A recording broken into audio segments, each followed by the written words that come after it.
Hi పిల్లలు, ఈరోజు మనం ఒక కథ విందామా? అదేంటంటే చెప్పుడు మాటలు.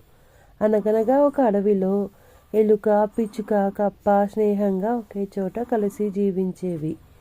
పిచ్చుక ఎగురుతూ వెళ్ళి ఎండిన కొమ్మలు, ఆకులు ఏరి తెచ్చేది. కప్ప నీటిని మోసుకొని వచ్చేది. ఎలుక ఇంట్లోనే ఉండి వంట చేసి పెట్టేది. మూడు సంతోషంగా ఉంటున్నాయి. ఒకరోజు పుల్లల కోసం వెళ్ళిన పిచ్చుకకి మరో పక్షి పరిచయమైంది. తాను తన ఫ్రెండ్స్తో ఎంత సంతోషంగా ఉంటుందో చెప్పింది పిచ్చుక. నువ్వు అమ్మాయికురాలివి, పిచ్చి మొహానివి. అవి రెండు కదలకుండా ఇంట్లో నీ చేత పనంతా చేయిస్తున్నాయి. అది నీకు అర్థం కావట్లేదు అంది కొత్త పక్షి. ఇది చెప్పేది నిజమే కదా అనుకుని ఆలోచనలో పడింది పిచ్చుక.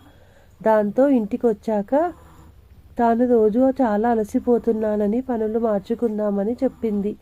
సరేనని దానికి వంట పని అప్పచెప్పి ఎలుక, కప్ప పుల్లలు తీసుకురావడానికి వెళ్ళాయి.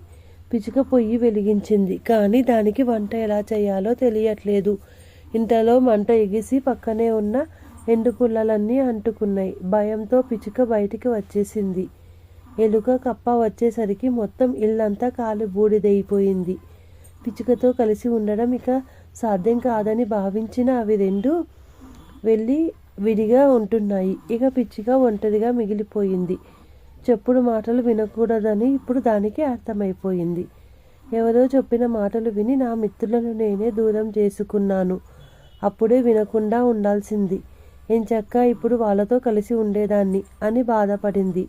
కానీ చేతులు కాలాక ఆకులు పట్టుకుని లాభం ఏముంది?